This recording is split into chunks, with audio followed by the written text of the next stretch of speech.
So it's a 6:07, just turned 6:07 p.m. and we're headed to the theater now. Me and Doran Yoder sitting over here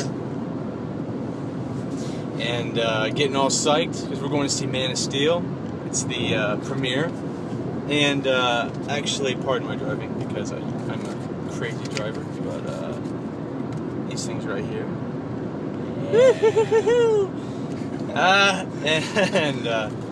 Yeah, so, man, 3+ years, man, I've been waiting on this, and I mean, it's finally happening. It really is. It doesn't seem real. It really doesn't seem possible. That just an hour we're gonna be seeing it, you know.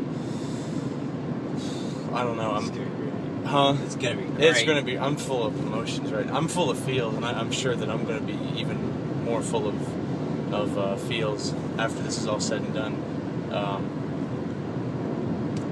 After the movie's over, you can bet your butt I'm not gonna cuss on this.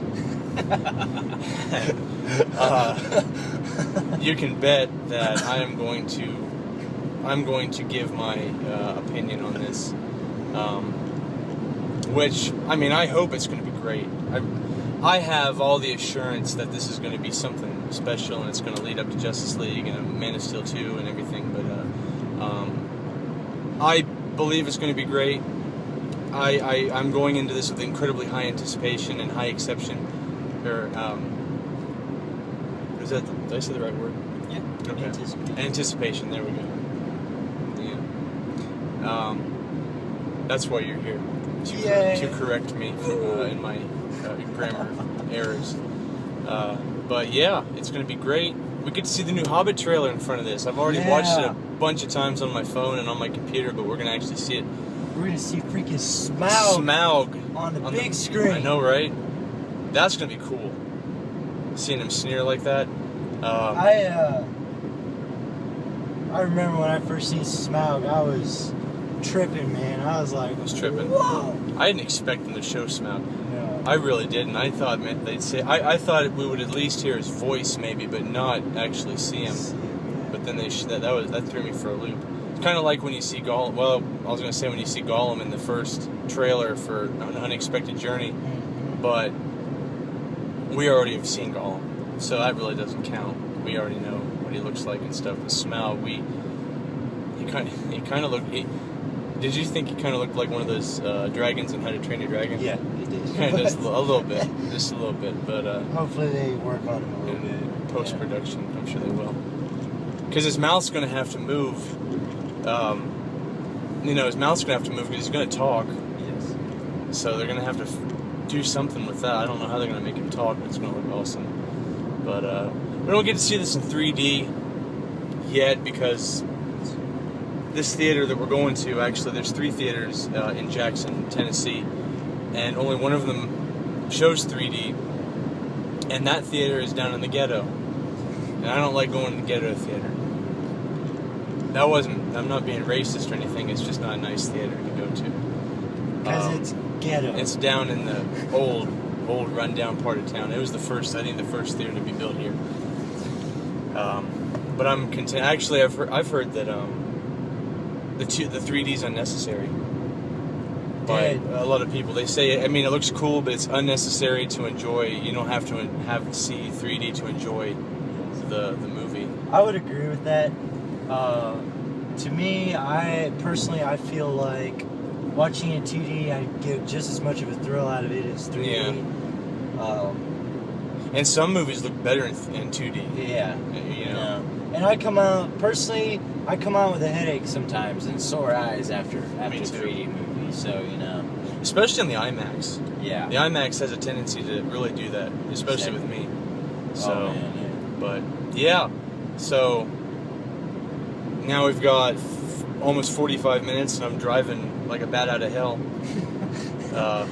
Because I want to get there and get popcorn and everything, and so we can sit down in there and enjoy this. And once the movie's over, I will let you know what I thought of it. And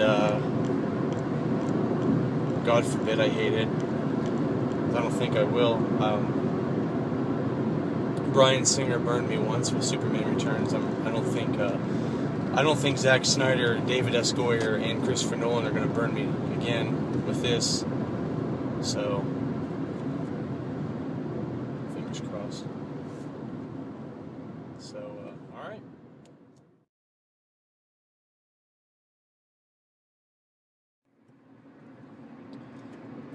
So, yeah, we just saw Man of Steel, and I'm having a really hard time articulating my thoughts at the moment because it was a lot to take in. First and foremost, it was big. I really liked it. I thought it was fantastic. Totally does Superman justice. It a surprise. I mean, it was such a refreshing take on the character, getting him out of that rut that he's been in for so long. Everybody's always clinging on to Christopher Reeve and Tom Welling and the cotton candy Superman, and this is definitely something else. This is more in spirit of the comic books and of Tim Daly's version in the cartoon, which is probably my favorite version. I think that represented him best.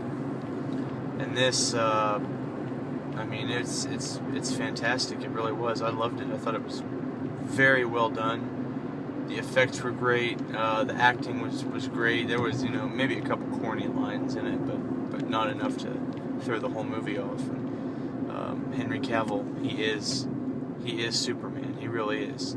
It looks like him. He kind of channels him, if that's possible. But yeah, it was fantastic. What do you think? Yeah, I totally agree. That movie was amazing. I've got no problems with it whatsoever. I was completely amazed. I loved the direction they took with him in the movie.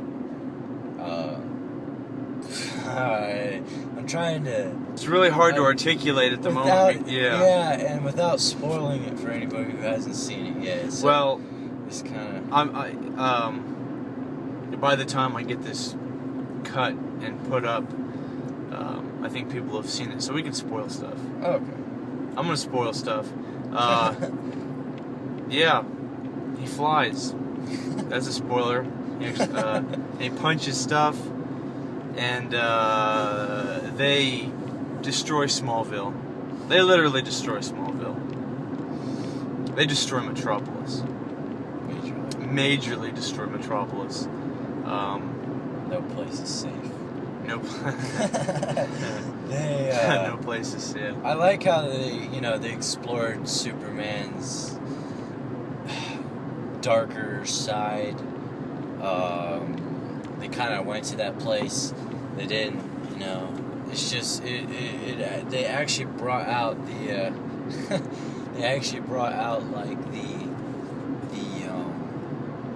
the struggle that Superman as the last being or last Kryptonian, And he's an alien, so he's ultimately, he's going to be an outcast. He has... Yeah, and he's kind of fighting these different conflicting emotions of being an alien and saving his own race and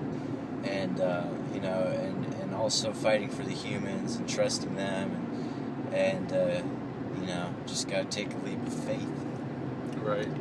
Like, yeah, it was awesome. You're able to get it out better than I am at the moment. Awesome. It's all up here, but it's all jumbled around. I thought it was great. I thought it was fantastic, and if this doesn't open it up for a shared DC universe, then I don't know what will. I mean,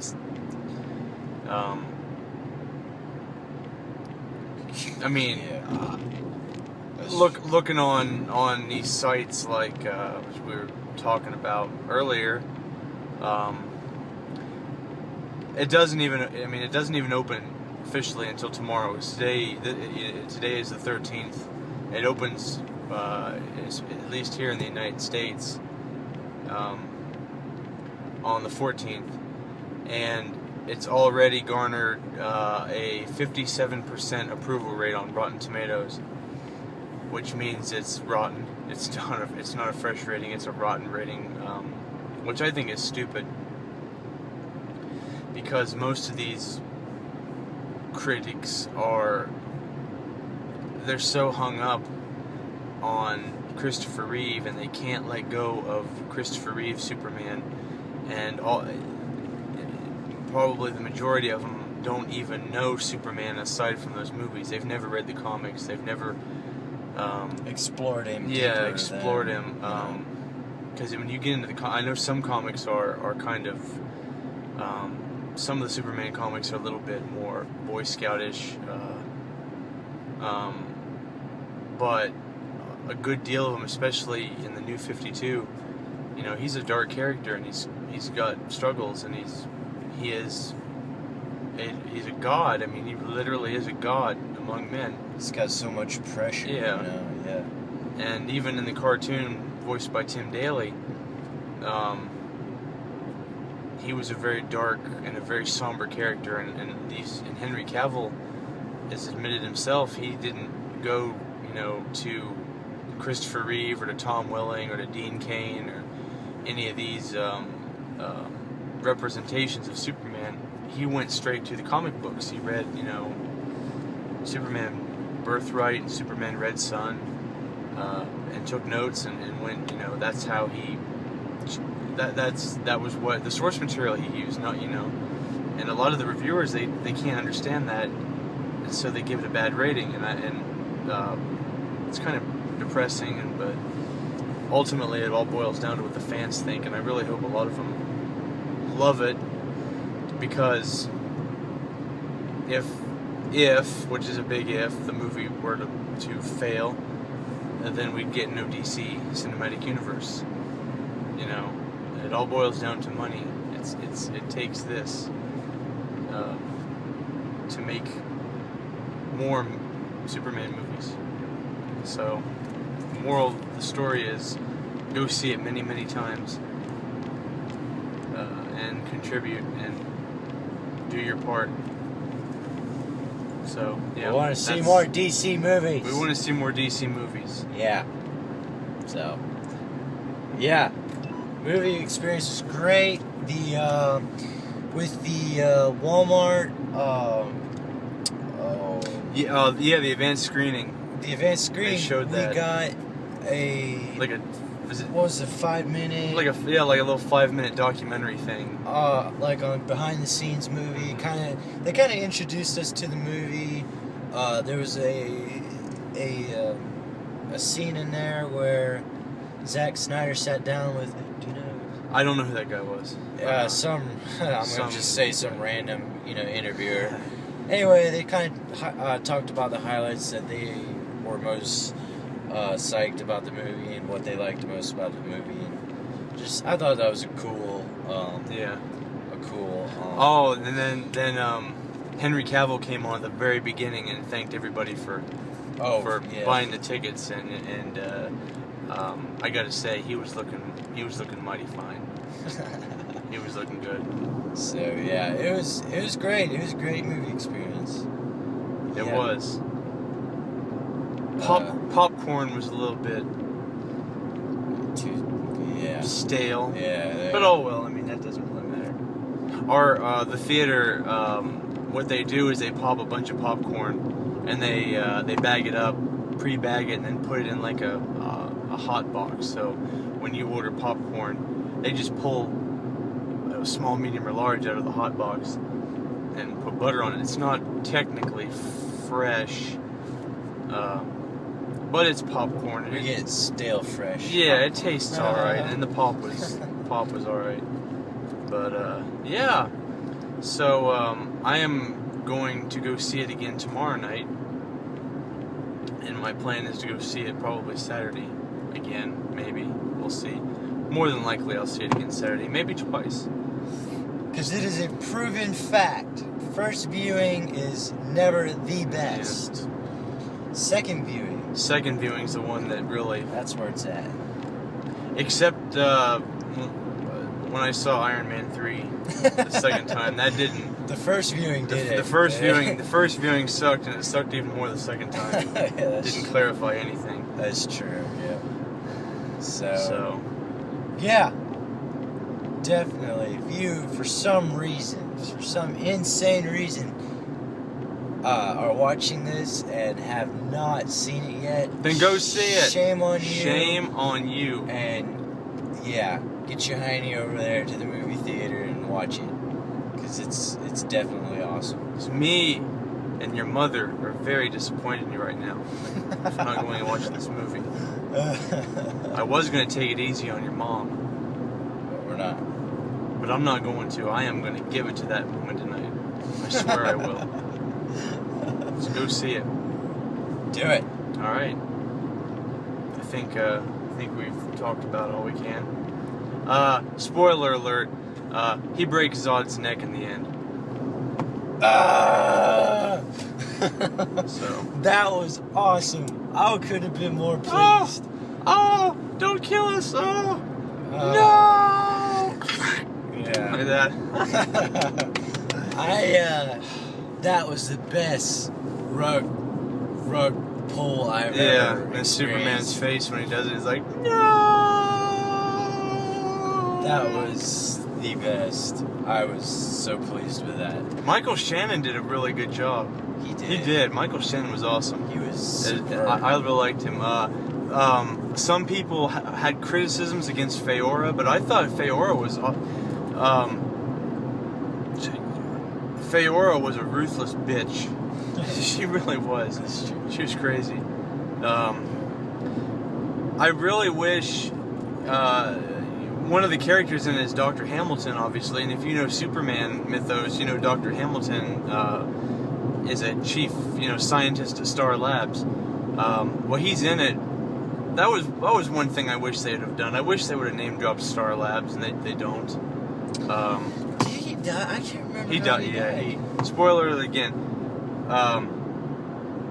He dies. He dies anyway. Before, huh?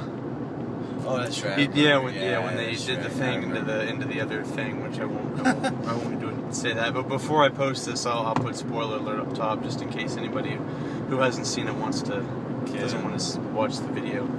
But Michael Shannon, the whole cast was great. I mean, I really liked Amy Adams as Lois. I thought she was really, really fantastic. I know people had some concerns about whether her being the true Lois Lane. I thought she did great. I love that line she has. That one line she has. It was great. She did really good. I think she lived up to Lois's and her persona or whatever. I think she did really good. Lawrence Fishburne was good as Perry White. I liked his Perry White a lot. Yeah. Kevin Costner and Russell Crowe are Jonathan Kent and Jor-El, respectively, and they really, I mean, especially they both bring two sides to the struggle of two fathers from two different worlds, and they look at Clark or Kal-El, as in different lights, because Jor-El believes that Superman's going to be the savior of the world. You have these powers. You're going to have these powers. You can save the world. You can, achieve greatness and help the people achieve great things with these powers. Whereas Jonathan Kent is more like, you have these powers. People aren't going to accept you because they're not ready. They're not ready for you yet. So you have to hide this, no matter what it takes, even if it means letting a school bus load of kids die, or that's spoiler alert, or watching your own father die. Exactly. That was crazy. That was really interesting. He chose to die rather than to see his son expose himself. That's crazy. That was really crazy. You know, he had the best in mind. Yeah. Yeah, spoiler alert, he doesn't die of a heart attack like he does in traditional canon. He gets picked up, or he gets consumed by an F5 tornado. It's pretty big. Yeah, it was a big tornado. That was an epic scene too. The movie took me personally on a very extreme emotional ride. I was very pleased with it. I was. The feel, the vibe you get off of it, or I did anyway, was very somber.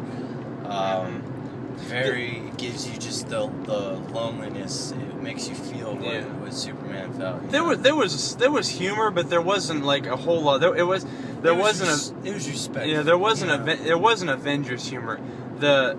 I'll go ahead and say this, which I know some of you. I know some of you will disagree with me, and I pretty much know who.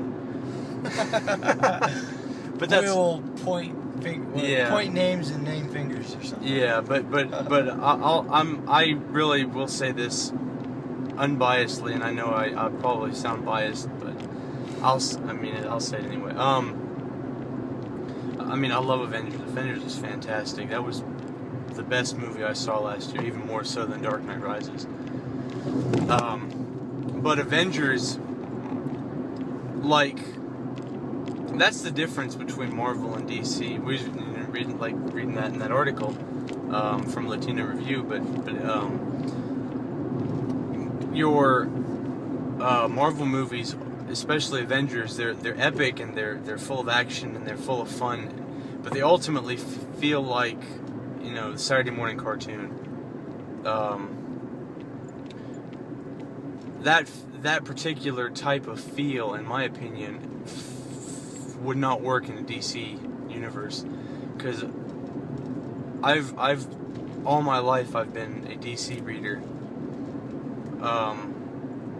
I was even as a kid I was never attracted to Marvel, and the reason being is that I always felt that DC was more mature, it was darker, it was more adult in the stuff they dealt with, and the characters were more adult than Marvel.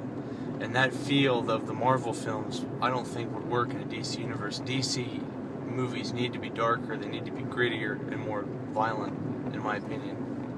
I think it works, you know. And the feel of Avengers, it's big. It has that, you know, lots of lighthearted humor, and it's epic, and it does feel like a Saturday morning cartoon. Whereas Man of Steel is big, it's dark, it's very action-packed and violent. There's not a whole lot of humor in it. No, hardly any. Hardly any. I would say out of the movie, 1% was humor. Yeah. And I could probably count the many lines that were humorous. Probably like 3. There were about 3 or 4. They're there, but yeah, it's just not something you're going to know. You know, I was thinking there's a particular scene where Superman gets hurtled through a Sears in Smallville, and Zod is it Faora or Zod that's wounded and they come get her? No, it's Zod got, but then Faora got. Yeah, it was Faora, and they take her, they come rescue her and they take her away, and the army guys come up and they see movement, and out comes Superman, and they're all pointing their guns at him. He just kind of looks around at him, and they're in awe, and they lower their guns, you know, and Colonel Hardy, who is played by Christopher Maloney, he says he's on our side. This man. Yeah, this man means us no harm, or something like along those lines. And I was thinking, you know, that was a pretty cool scene, and very intense. It was very intense, and it was also moving. And but you know, the reviewers say, oh, it's too dark, and there's not enough humor in it, and it's not light enough. Well, I don't think that particular scene would have worked if Superman would have walked out of the Sears like this. Yeah. You know. Exactly. You know, oh look, That's Superman. Boy, oh boy, Zod, man, he just destroyed Smallville. You know, that would have been retarded. We'll get him in the end. Yeah, no, it wouldn't. That wouldn't have worked. I will never snap his neck. Yeah. Spoiler. Way too late for that. It is. Oh well. And this video is now run 19 minutes. Not a lot to say.